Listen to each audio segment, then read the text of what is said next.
Shalom Elohim, haleluya, puji nama Tuhan. Semangat pagi Bapak Ibu Saudara yang dikasihi Tuhan kita Yesus Kristus.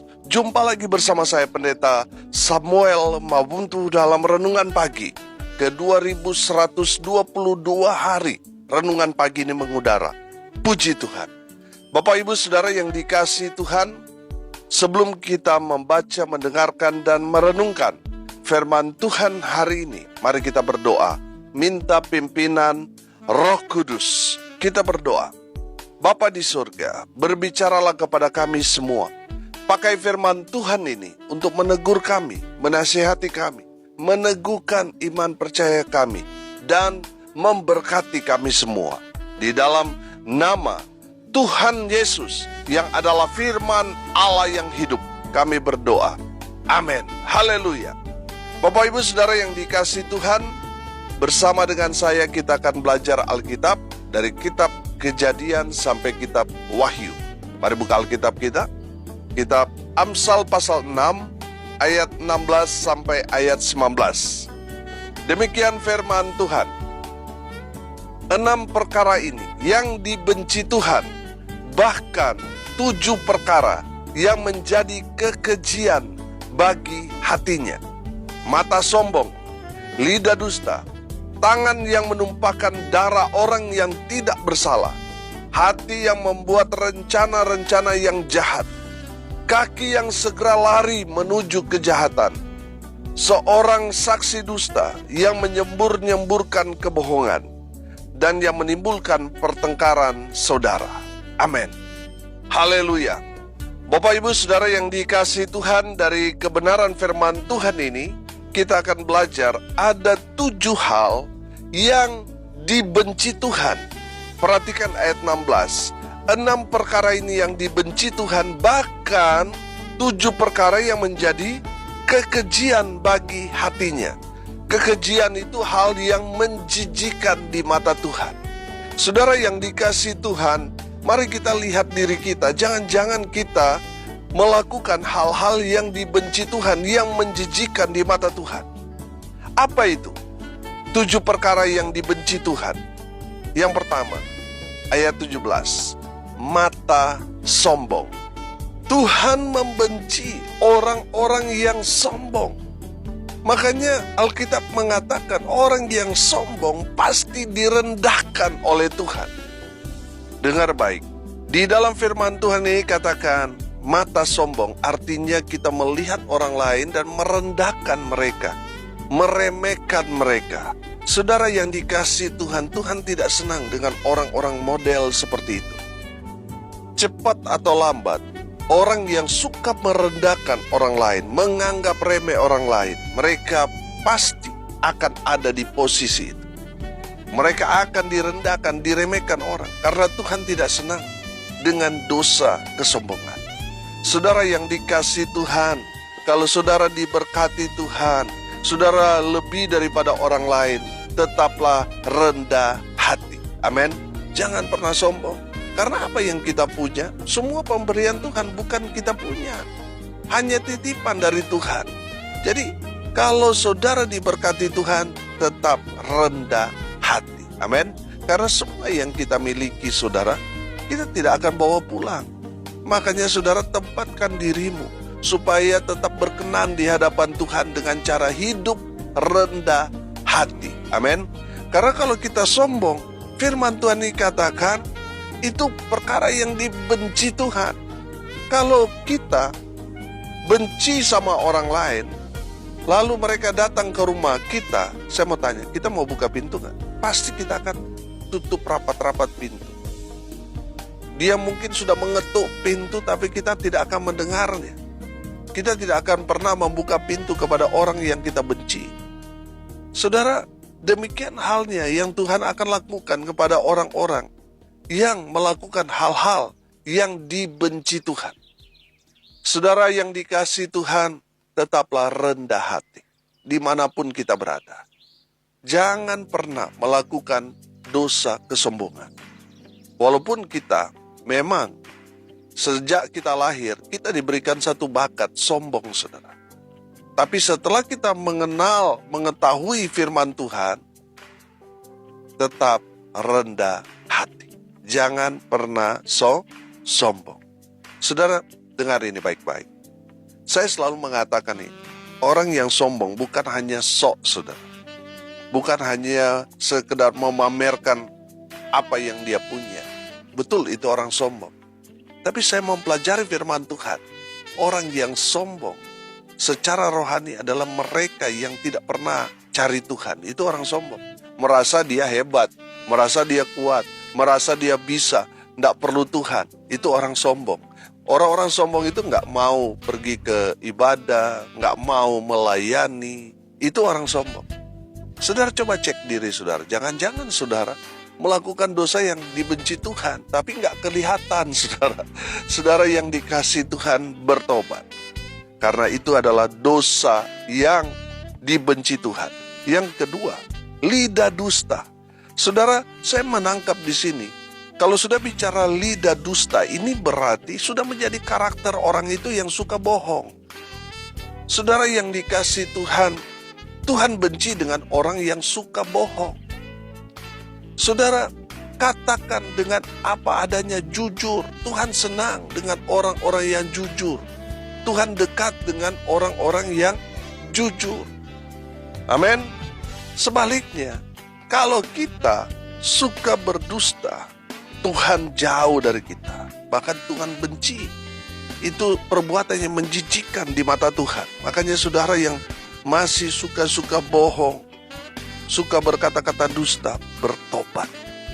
Saudara, ada banyak orang, termasuk anak-anak Tuhan sendiri, orang-orang Kristen. Saya mau tanya, pendeta ada nggak yang suka berkata dusta? Ada saudara. Majelis ada nggak? Ada. Apalagi jemaat. Tapi saya percaya pendengar renungan pagi ini tidak suka berdusta. Amin. Selalu berkata jujur. Amin. Saudara, saya mau bilang saudara, banyak di antara kita yang suka dusta. Betul, mereka orang Kristen, dalam tanda kutip mereka anak-anak Tuhan, tetapi mereka melakukan hal-hal yang dibenci Tuhan, hal-hal yang menjijikkan di mata Tuhan. Saudara, kalau saudara menemukan orang-orang seperti itu, bilang kepada mereka, bertobat, sebab kerajaan Allah sudah dekat. Amin. Saudara yang dikasih Tuhan, yang ketiga, 7 perkara yang dibenci Tuhan. Yang ketiga, mengorbankan orang yang tidak bersalah. Saudara, ini yang sering terjadi. Apalagi di istilah hukum saudara, ada yang tukar kepala, ada yang dikorbankan saudara. Karena orang ini tidak mengerti apa-apa, ya tidak sekolah tinggi sehingga dia tidak paham. Sementara ada kasus orang yang begitu besar kerugiannya, dia melakukan hal yang luar biasa. Tapi karena dia banyak uang, saudara tukar kepala. Sehingga orang yang tadi tidak tahu apa-apa ditimpakan masalah ini saudara kepada dia. Ini hati-hati. Saya banyak menemukan, saya sering pelayanan di penjara saudara. Jadi saya sedikit tahu banyak orang-orang yang mengorbankan orang yang tidak bersalah. Saudara, yang masuk dalam penjara itu tidak semua mereka bersalah atau melanggar hukum. Tidak semua. Ada yang statusnya dikorbankan. Saudara, yang mengorbankan orang yang tidak bersalah. Dengar ini baik-baik. Saudara melakukan hal yang dibenci Tuhan. Dan perbuatanmu itu menjijikkan. Saudara yang dikasih Tuhan, banyak sekali saya menemukan. Dalam masalah hukum, banyak orang yang dikorbankan. Padahal mereka tidak tahu apa-apa. Karena keterbatasan mereka. Orang-orang yang punya kuasa, punya duit, akhirnya menimpakan kasus masalah mereka kepada orang yang tidak tahu apa-apa. Sehingga yang jadi korban adalah orang yang tidak bersalah. Saudara yang melakukan hal ini, bertobat saudara. Karena apa yang saudara lakukan itu adalah perbuatan yang dibenci Tuhan.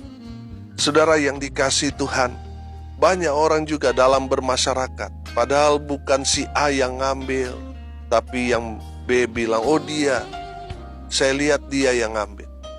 Akhirnya apa saudara? Yang tidak salah jadi korban. Hati-hati. Yang keempat, 7 perkara yang dibenci Tuhan. Merencanakan kejahatan. Perhatikan ayat 18. Hati yang membuat rencana-rencana yang jahat. Banyak orang bilang begini, kalau kita sendirian ini bahaya saudara. Kita bisa berpikir hal-hal yang negatif, yang berbau-bau kriminal. Hati-hati. Makanya kita sangat membutuhkan circle kita ini yang positif.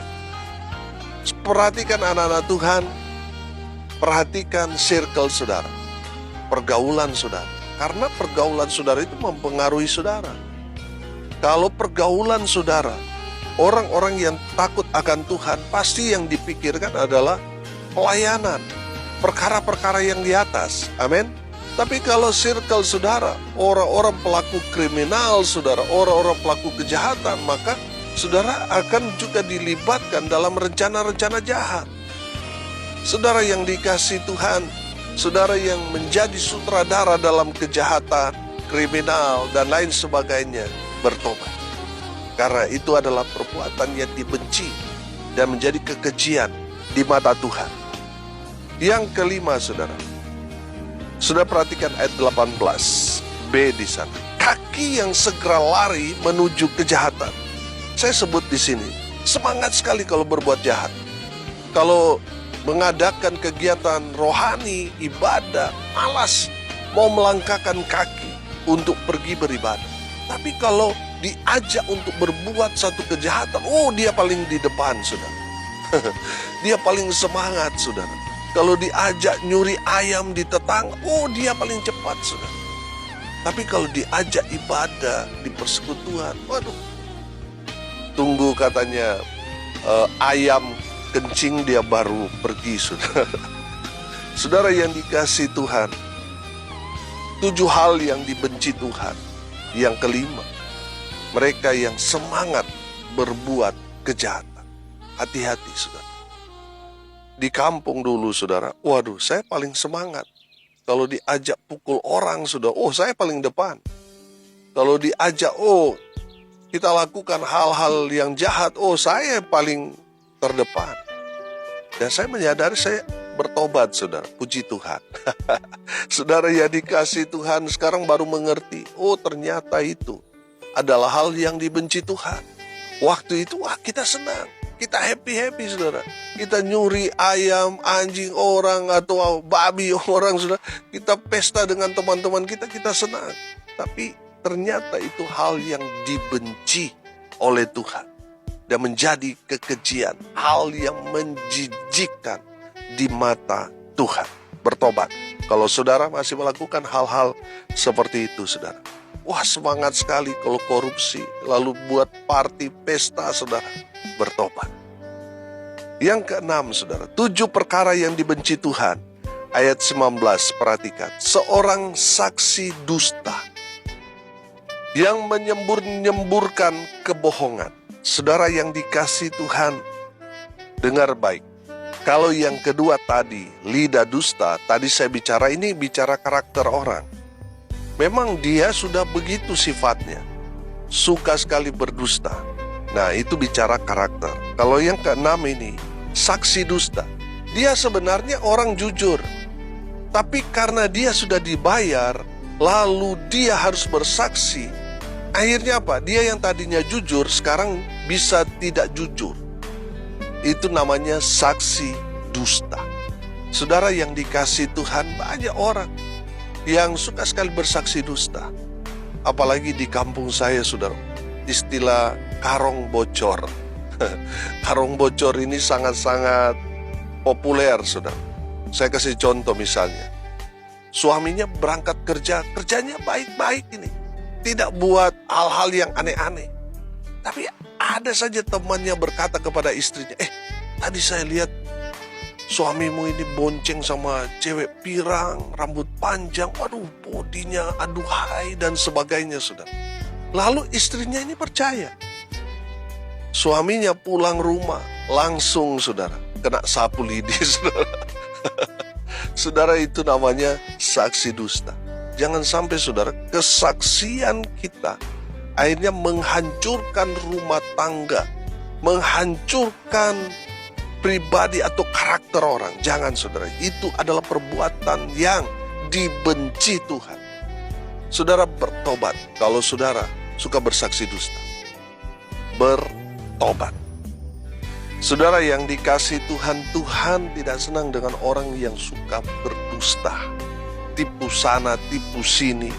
Saudara, ada orang yang hasil tipu sana, tipu sini, bersaksi dusta mendapat penghasilan, saudara. Makanan yang saudara beli dengan hasil itu tidak akan jadi berkat. Sebaliknya, itu akan jadi kutuk buat saudara. Makanya saudara, kita mau mengatakan kebenaran. Kalau ya, katakan ya. Tidak, katakan tidak. Jangan diputar-putar, saudara. Ya jadi tidak, tidak jadi ya. Saudara yang dikasihi Tuhan, jangan sampai melakukan hal-hal yang tidak berkenan di hadapan Tuhan. Kalau saudara melakukan kesalahan itu, bersaksi dusta, padahal orang itu tidak melakukan kejahatan, tapi saudara bersaksi di pengadilan, bersaksi di tengah-tengah masyarakat bahwa orang itu melakukan kejahatan, padahal tidak. Lalu orang itu dihukum sosial maupun dihukum pidana karena kesaksian saudara. Hati-hati saudara. Saudara akan mempertanggungjawabkan di hadapan Tuhan. Sebelum semuanya terlambat, bertobat. Bertobat bukan hanya mengakui kesalahan saudara kepada Tuhan. Saudara juga harus mengakui bahwa saudara sudah bersaksi dusta, mengatakan hal yang sebenarnya di depan orang. Saudara yang dikasihi Tuhan, jangan sampai sudah menyebabkan orang lain dirugikan. Tadi kan kita bicara di dalam poin 3, mengorbankan orang yang tidak bersalah. Saudara, dengan saksi dusta, saudara mengorbankan orang yang tidak bersalah. Dan dia dihukum sosial, masuk penjara, ganti rugi. Saudara, padahal dia tidak melakukan kesalahan. Tapi karena kesaksian saudara, orang itu dijatuhi hukuman. Saudara yang akan Tuhan tuntut karena kesaksian dusta saudara. Makanya saudara bertobat.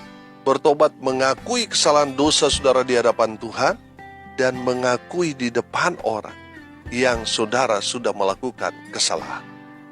Yang terakhir, yang ketujuh, 7 perkara yang dibenci Tuhan. Perhatikan ayat 19b. Dan yang menimbulkan pertengkaran saudara. Yang ketujuh, yang dibenci Tuhan, pemecah belah. Saudara, saya mau tanya, di dalam gereja ada nggak roh pemecah belah? Ada, saudara. Tapi saya mau kasih ingatkan, orang yang suka memecah belah di tengah umat, mereka dibenci Tuhan. Saudara, banyak sekali, bahkan gereja-gereja sudah tahu ada gereja di sana, datang lagi saudara, datang lagi lebih besar saudara, untuk mengambil gereja-gereja kecil jemaatnya. Wah, seperti itu yang terjadi, sehingga terjadi pecah belah. Ini menjadi masalah. Bapak ibu saudara yang dikasihi Tuhan, orang yang menyebabkan pecah belah, saudara bersaudara akhirnya pecah.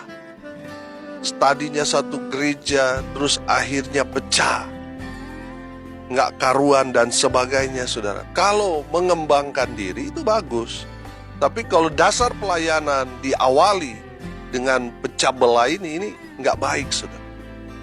Saudara juga kalau melayani orang yang saudara layani dari hasil curi-curi domba saudara, saudara akan tabur tuai.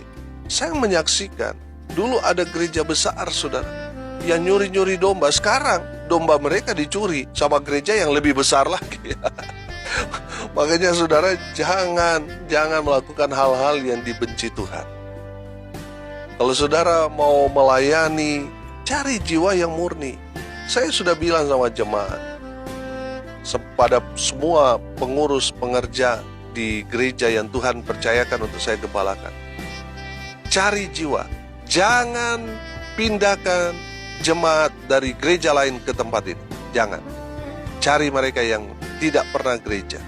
Cari mereka yang belum percaya kepada Tuhan. Sebenarnya ada beberapa pengerja, pengurus di gereja bilang, Pak, itu ada dari gereja lain. Mereka sudah 2 bulan, sebulan, 3 bulan tidak gereja lagi di tempat itu. Jangan. Saya bilang, saya tidak mau tambah-tambah urusan. Cari mereka yang tidak bergereja. Ada di Bali sini orang Kristen tapi tidak bergereja. Terus yang kedua, cari mereka, jiwa-jiwa yang belum mengenal Tuhan. Beritakan Injil kepada mereka, menangkan mereka. Jangan memindahkan jemaat dari gereja lain. Saya paling anti. Saya mau murni, pelayanan murni, bukan curi-curi domba. Saudara yang dikasihi Tuhan, hati-hati. Pekerjaan iblis itu memecah belah. Gereja-gereja yang baru datang, akhirnya apa sudah memecah belah. Itu gereja nggak ada Roh Kudusnya. Itu alat musiknya nggak lengkap. Itu nggak ada AC, nggak nyaman di sini loh. Saudara, akhirnya apa sudah terjadi pecah belah. Bertobat, saudara ya, pelaku-pelaku bertobat. Karena apa yang sudah lakukan, hal-hal yang dibenci Tuhan. Saudara yang dikasihi Tuhan, banyak orang mengerjakan apa yang dia ingini, tapi belum tentu apa yang dia kerjakan adalah kehendak Tuhan. Mari saudara, kita lakukan apa yang menyenangkan Tuhan. Jangan melakukan hal-hal yang dibenci Tuhan. Tadi kita sudah belajar, saudara. Mata sombong yang pertama. Jangan sombong karena saudara sudah jadi pemimpin. Saudara dipercayakan Tuhan untuk mengembalakan banyak jiwa, akhirnya jadi sombong. Sudah, hati-hati. Tetap rendah hati, amin. Yang kedua, lidah dusta. Jangan sampai saudara sudah menjadi karakter saudara untuk jadi suka berdusta. Hati-hati. Jangan mengorbankan orang yang tidak bersalah. Jangan merencanakan hal-hal yang jahat. Jangan juga bersemangat untuk melakukan dosa atau kejahatan. Saudara paling di depan. Kalau mau ajak ibadah, tidak pernah kelihatan. Hati-hati, saudara. Jangan suka bersaksi dusta. Saya percaya saudara semua orang benar, orang baik, orang jujur. Di saat saudara diminta untuk bersaksi, katakan apa adanya dengan jujur. Jangan sampai uang membelokkan kejujuran saudara. Yang terakhir, kita belajar, jangan menjadi pemecah belah. Jangan menjadi pemecah belah di tengah keluarga, di tengah masyarakat, apalagi di tengah-tengah gereja Tuhan, umat Tuhan. Jangan. Tetap menjadi penyatu, bersatu, lebih kuat, lebih diberkati daripada memecah belah, dibenci Tuhan. Amin. Mari kita berdoa. Terima kasih Bapa di surga atas kebenaran firman yang sangat memberkati kami. Berkati semua pendengar dimanapun mereka berada. Tuhan memberkati hidup mereka, rumah tangga mereka, usaha pekerjaan pelayanan mereka dibuat beruntung berhasil dalam nama Tuhan Yesus. Mereka yang sakit Tuhan sembuhkan, mereka yang lemah Tuhan kuatkan, hibur mereka yang berduka cita dan berkati mereka yang hari ini berulang tahun. Dan hamba berdoa biarlah berkat Tuhan dari surga turun memenuhi semua pendengar. Bapak Ibu Saudara yang dikasihi Tuhan, arahkanlah hatimu kepada Tuhan dan terimalah berkat dari Tuhan Yesus. Tuhan memberkati engkau dan melindungi engkau. Tuhan menyinari engkau dengan wajahnya dan memberi engkau kasih karunia. Tuhan menghadapkan wajahnya kepadamu dan memberi engkau damai sejahtera. Di dalam nama Tuhan Yesus, sumber segala berkat. Bapak Ibu Saudara yang percaya, diberkati Tuhan, katakan amin. Puji Tuhan. Bapak Ibu Saudara yang dikasihi Tuhan, kalau saudara merasa diberkati melalui renungan pagi ini, bagikan juga kepada saudara-saudara yang lain supaya mereka juga diberkati. Karena untuk itulah kita dipanggil untuk jadi berkat. Salam kasih dari Bali. Saya Pendeta Samuel Maupuntu. Sampai jumpa besok pagi. Tuhan Yesus memberkati kita semua. Haleluya.